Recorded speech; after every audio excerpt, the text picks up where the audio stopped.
அனைவருக்கும் வணக்கம். நான் உங்கள் ரைட்டர் சீலன். நாம் கேட்டுக்கொண்டிருப்பது பரக்கேசரி ஆதித்த கரிகாலன் பாகம் 1, உத்தமசீலியார் காண்டம், அத்தியாயம் 39. மாறன் சடையன் வாழ்க. பல நூற்றாண்டுகளாக பாண்டியர்களின் பெருமை மங்கிக் கிடந்த மதுரை கூடல் மாநகரம் இன்று மீண்டும் தன் பழைய கம்பீரத்தை பெற்றிருந்தது. சோழர்களின் ஆதிக்கம் தென்பாண்டி சீமையை விட்டு வைப்பாற்றின் சுழித்தோடும் அலைகளோடு அடித்துச் செல்லப்பட பாண்டிய பேரரசின் புதிய விடியலாக ஸ்ரீவல்லவன் மதுரை கோட்டைக்குள் சிம்மாசனத்தில் அமரத் தயாரானான்.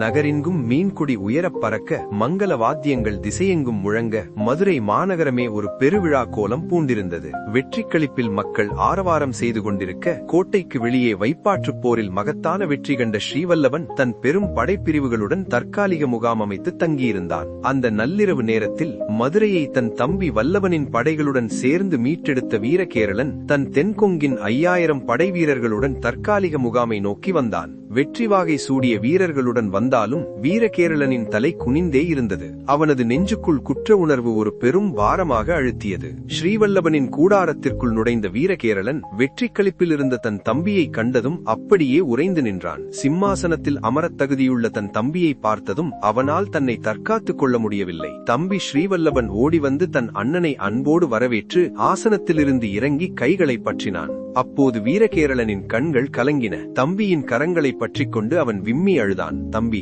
என்னை மன்னித்துவிடு. என் எண்ணமும் அறிவீனமும் என் மூளையை சில காலம் குருடாக்கிவிட்டது. செண்பகமித்ரா மேல் நான் கொண்டிருந்த அந்த பித்து பிடித்த காதலால் அவளிடம் நான் அவமானப்பட்ட கோபத்தில் உனக்கு உற்ற நேரத்தில் உதவாமல் இருந்துவிட்டேன். உன் ரத்தம் சிந்திய போர்க்கள மண்ணில் உனக்கு துணையாக நிற்க வேண்டிய நான் ஒரு துரோகியைப் போல காத்துக் கொண்டிருந்தேன். ஆனால் நீ யாரிடமும் கையேந்தாமல் எந்த உதவியையும் எதிர்பார்க்காமல் தனி ஒருவனாக நின்று நம் குலத்தின் பெருமையை மீட்டெடுத்து விட்டாய். நீதான் உண்மையான பாண்டியன், நான் ஒரு பாவி என்று கதறி தீர்த்தான். ஸ்ரீவல்லவன் தன் அண்ணனின் பேச்சை கேட்டு துணுக்குறவில்லை. மாறாக அவன் முகத்தில் ஒரு சாந்தமான புன்னகை தவழ்ந்தது. அந்த புன்னகையில் எவ்வித வஞ்சகமோ எள்ளலோ இல்லை. அவன் அண்ணனை தேற்றி, அண்ணா, கடந்த காலத்தை பற்றி பேசி வருந்தாதீர்கள். அதை இங்கேயே மறந்துவிடுங்கள். உங்கள் தம்பியான நான் வேறொரு வேளை தோற்றிருந்தால் மட்டும்தான் அது உங்கள் தவறாக இருந்திருக்கும். ஆனால் இதோ பாருங்கள், நான் வென்று உங்கள் முன்னால் கம்பீரமாக நிற்கிறேன். எனக்கு இப்போது உங்கள் வாளை விட உங்களின் அன்பும் ஆசீர்வாதம் தான் மிக முக்கியம். இந்த பாண்டிய நாடு மீட்கப்பட்டது என்பது தனிப்பட்ட என் வெற்றி அல்ல.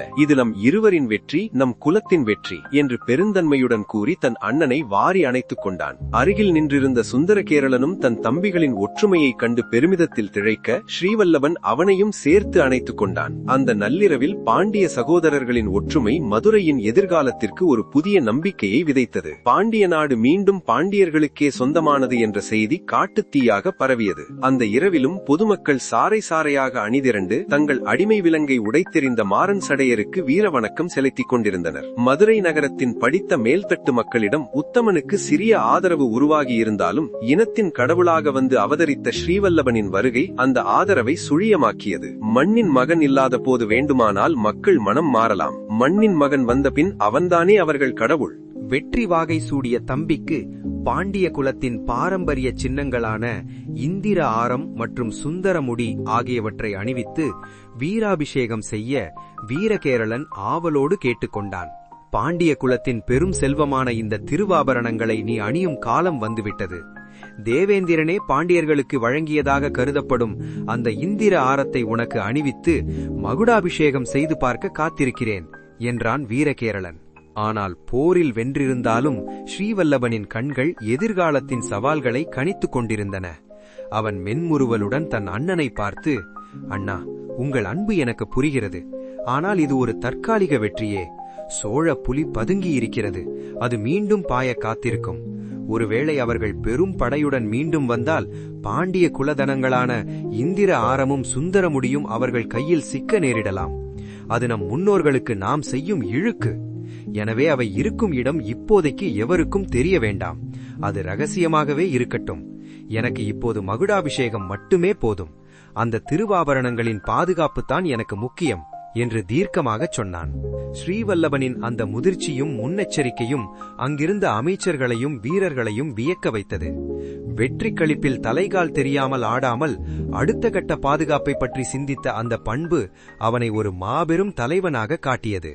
மதுரை மாநகரம் பல தசாப்தங்களாக கண்டிராத ஒரு மாபெரும் எழுச்சியை கண்டிருந்தது. 20 ஆண்டு கால சோழர் ஆதிக்கத்தின் சுவடுகளை துடைத்தெறிய பாண்டிய சிற்பிகள் அல்லும் பகலும் உழைத்தனர். கோட்டை சுவர்களில் செதுக்கப்பட்டிருந்த புலி சின்னங்கள் மறைக்கப்பட்டு செந்நிற கற்களில் கம்பீரமான இரட்டை மீன் உருவங்கள் உயிர் பெற்றன. நகரம் முழுவதும் தோரணங்களாலும் பச்சை இலை மாலைகளாலும் அலங்கரிக்கப்பட்டிருந்தது. மங்கள நன்னாளின் அதிகாலை பொழுது புலர்ந்தது.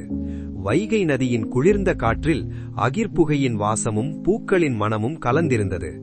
ஸ்ரீவல்லபன் அங்கையர்கண்ணி சொக்கநாதரின் திருவடிகளை வணங்கிவிட்டு வெளியே வந்தபோது மதுரையின் வீதிகள் மனித கடலாக காட்சியளித்தன. மங்கள வாத்தியங்கள் முழங்க வீரகேரளன் மற்றும் சுந்தரகேரளன் முன்னிலையில் ஸ்ரீவல்லபன் பாண்டிய பேரரசின் அரியணையில் அமர்ந்தான். அவன் அரியணையில் அமர்ந்த அந்த தருணம் வெறும் முடிசூட்டு விழா மட்டுமல்ல, ஒரு இனத்தின் மீட்சி. அவன் அரியணைக்கு தன் தந்தையின் நினைவாக மானாபரணன் திருவிருக்கை என்று பெயர் சூட்டியபோது அங்கிருந்த முதியவர்கள் கண்ணீர் வடித்தனர்.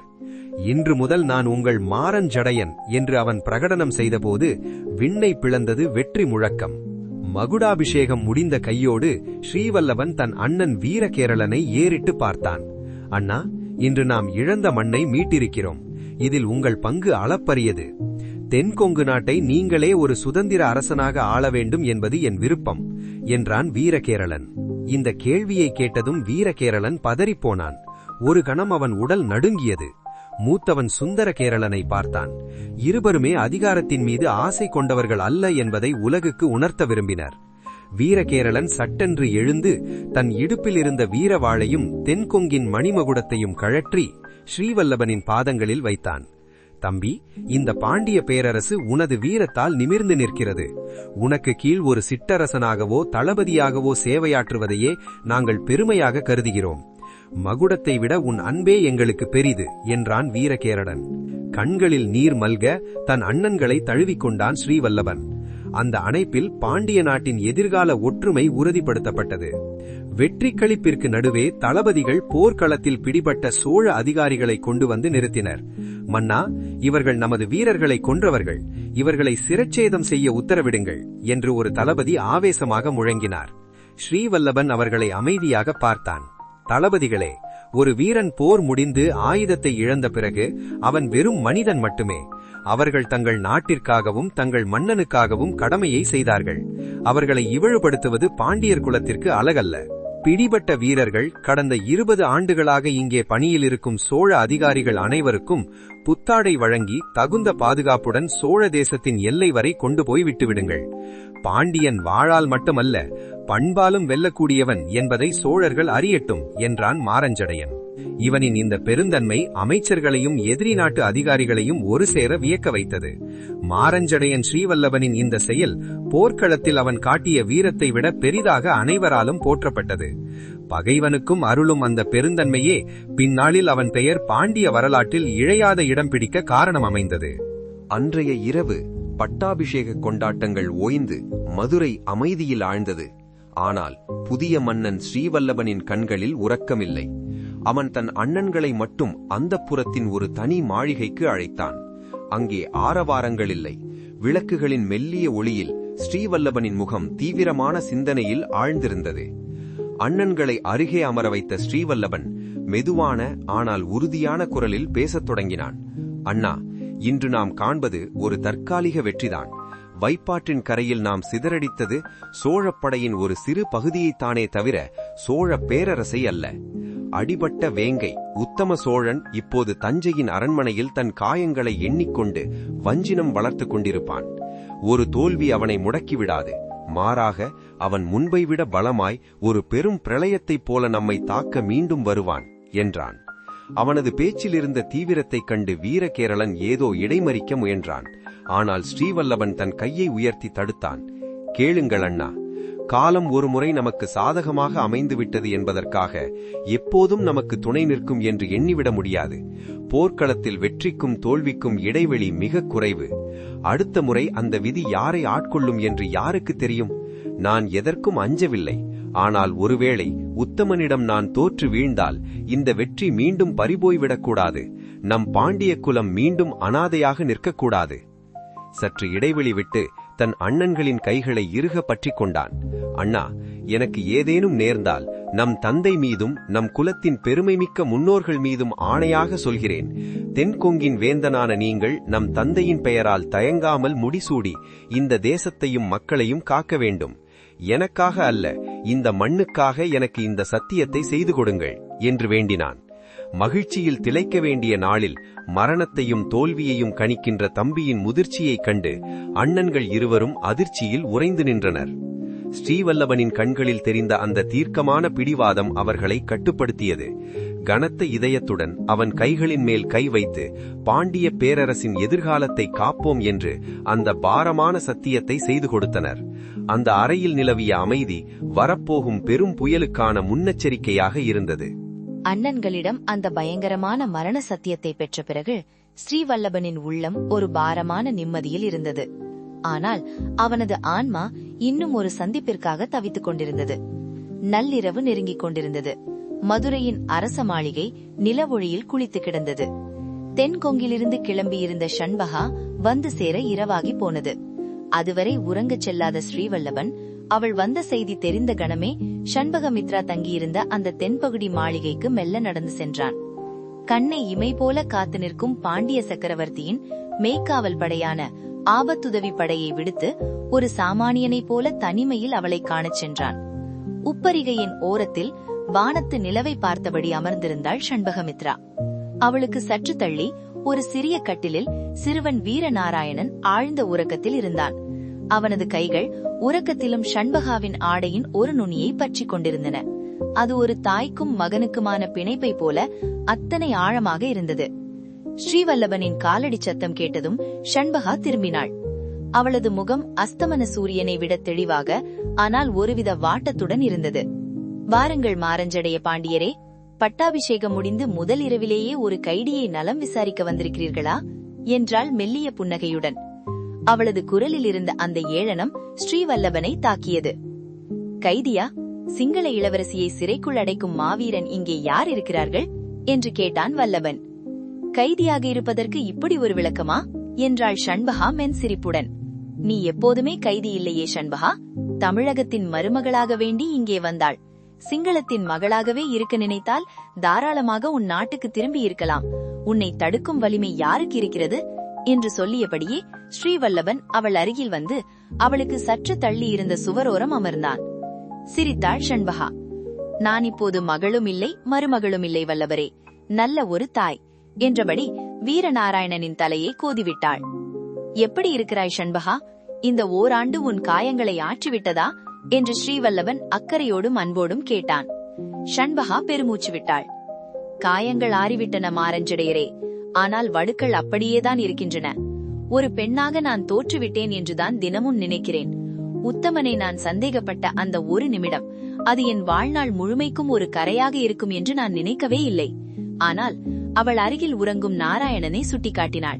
ஆனால் இந்த சிறுவன் எனக்காக காட்டிய அந்த தூய அன்புதான் என்னை இன்றும் மனித பிறவியாக உணரச் செய்கிறது. வீரகேரளனின் மகனாக பிறந்தும் இவன் எப்படி இவ்வளவு அன்பாக இருக்கிறான்? ஸ்ரீவல்லபன் நாராயணனை வாஞ்சையோடு பார்த்தான். அன்பு என்பது இரத்தத்தில் வருவதல்ல ஷண்பகா, அது நாம் யாருடைய நிழலில் வளர்கிறோம் என்பதில் இருக்கிறது. அவன் உன் நிழலில் வளர்கிறான். அதனால் அவன் உத்தமனைப் போல தியாகியாகவும் என்னைப் போல நேர்மையாளனாகவும் வளர்வான் என்ற நம்பிக்கை இருக்கிறது.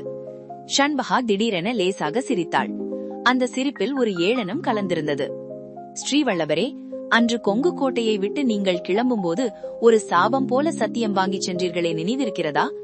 மூவரில் ஒருவன்தான் எஞ்சி இருப்போம் என்றீர்கள். ஆனால் இதோ நீங்கள் இழந்த பாண்டிய அரியணையில் அமர்ந்து விட்டீர்கள். உங்கள் அண்ணன் வீரகேரளன் உங்கள் காலடியில் சரணடைந்து விட்டார். உங்கள் கணிப்பு பொய்யாகிவிட்டதே. மூவருமே இன்று நிலவை பார்த்துக் கொண்டிருக்கிறீர்களே. ஸ்ரீவல்லபனின் முகம் சட்டென கல்லாக மாறியது. அவன் நிலவிலிருந்து தன் பார்வையை திருப்பி ஷண்பகாவின் கண்களை ஆழமாக பார்த்தான். ஷண்பகா, உனக்கு இது ஒரு விளையாட்டாக தோன்றுகிறது. ஆனால் நான் இப்போதே சொல்கிறேன், இது முடிவல்ல. உத்தமன் தோற்று போனாதாக நீ நினைக்கிறாய். ஆனால் உண்மையில் அவன் இப்போதுதான் தன் பலத்தை உணர்ந்திருப்பான். அந்த வைப்பாற்றில் அவன் சிந்தியது ரத்தம் அல்ல, அது அவனது தோல்வி தந்த அவமானம். அந்த அவமானம் அவனை ஒரு நெருப்பாக மாற்றியிருக்கும். அவன் குரல் தாழ்ந்தது, ஆனால் அதில் ஒரு நடுக்கம் இருந்தது. இன்று நாங்கள் மூவரும் உயிரோடு இருக்கிறோம் என்பது விதியின் ஒரு இடைவேளை. அடுத்த முறை யுத்தம் வரும்போது அது ஒரு தனி மனிதனுக்கான போராக இருக்காது. அது சோழத்திற்கும் பாண்டியத்திற்குமான வாழ்வா சாவா போராட்டமாக இருக்கும். அன்று அந்த வைப்பாறு மட்டுமல்ல, நாம் நின்று கொண்டிருக்கும் இந்த வைகையே ரத்தத்தால் நிறையும். அப்போது நீ கேட்ட அந்த சிரிப்பு கேள்விக்கான விடை கிடைக்கும் ஷண்பகா. அன்று நிஜமாகவே மூவரில் ஒருவன்தான் எஞ்சியிருப்போம். ஷண்பகா மௌனமாக இருந்தாள். ஸ்ரீவல்லபனின் அந்த தீர்க்கமான பேச்சு அவளை உறைய வைத்தது. என் பொருட்டு ஏன் இந்த விபரீத பரீட்சை என்றாள் வருத்தத்தோடு. இது உன் பொருட்டல்ல ஷண்பகா, விதியின் ஆசை. மூவரில் ஒருவன்தான் உன்னை மணப்போம் என்பது ஏற்கனவே எழுதப்பட்ட ஒன்று என்று மீண்டும் தீர்க்கமாக சொன்னான் ஸ்ரீவல்லபன். நான் யாரையும் மணப்பதாக இல்லை வல்லவரே, நாராயணனுக்கு அன்னையாக இருந்துவிட்டு போகிறேன். அப்படியெல்லாம் சொல்லி தப்பிக்க முடியாது. சத்தியம் செய்திருக்கிறாய், மறந்துவிடாதே. எஞ்சியவனை மணப்பேன் என்று வேண்டிக்கொள். உத்தமனே எஞ்சியிருக்க வேண்டும். போங்கள் வல்லவரே, இப்போதுதான் தேறியிருக்கிறேன். மீண்டும் என் மனத்தை ரணமாக்காமல் என்று சொல்லும் போதே கண்ணீர் துளிர்த்தது ஷண்பகாவுக்கு. எழுந்து நின்று கிளம்ப தயாரானான் ஸ்ரீவல்லபன். கிளம்பும் முன் இப்போதும் சொல்கிறேன் ஷண்பகா, ஒருவன் தந்திலத்தால் உன்னை அடைய நினைத்தான், ஒருவன் நேர்மையால் உன்னை விட்டுக் கொடுக்க துணிந்தான், இன்னொருவன் உனக்காக தன் மானத்தையே கொடுத்தான். இந்த மூவரின் அன்பிற்கும் நீ கடமைப்பட்டிருக்கிறாய். விதி மிக கொடூரமானது. இறுதியில் அந்த ஒருவன் யார் என்று தெரிந்த பிறகுதான் உன் வாழ்வு முழுமையடையும். அதுவரை இந்த நாராயணனின் அன்பில் இழைப்பாரு என்று கூறிவிட்டு திரும்பினான். அவன் நகரத் தொடங்கிய போது ஷண்பகா மெல்லிய குரலில் கேட்டாள், வல்லபா, ஒருவேளை நீயே அந்த ஒருவனாக எஞ்சியிருந்தால் என்னை மணப்பா என்ன என்று. ஸ்ரீவல்லபன் திரும்பவில்லை. அவன் வாசலில் நின்றபடி சொன்னான், உன்னை நான் மணப்பது என் காதலுக்காக அல்ல ஷண்பகா, உன்னை போன்ற ஒரு வீரமங்கை இந்த பாண்டிய தேசத்தின் பட்டரசியாக இருக்க வேண்டும் என்பதற்காக. விதி இருந்தால் வாழ்வோம். அவன் சென்றபின் ஷண்பகமித்ரா நிலவொளியில் நனைந்திருந்தபடி இருந்தாள். உறக்கத்தில் இருந்த நாராயணன் மெல்ல புரண்டு படுத்து, ஷண்பகா போகாதே என்று முணுமுணுத்தான். அவள் அவனது நெற்றியில் முத்தமிட்டு, நான் எங்கும் போக மாட்டேன் நாராயணா, எனக்கான யுத்தம் இனிதான் தொடங்குகிறது என்று தனக்குள் சொல்லிக் கொண்டாள். தொடரும்.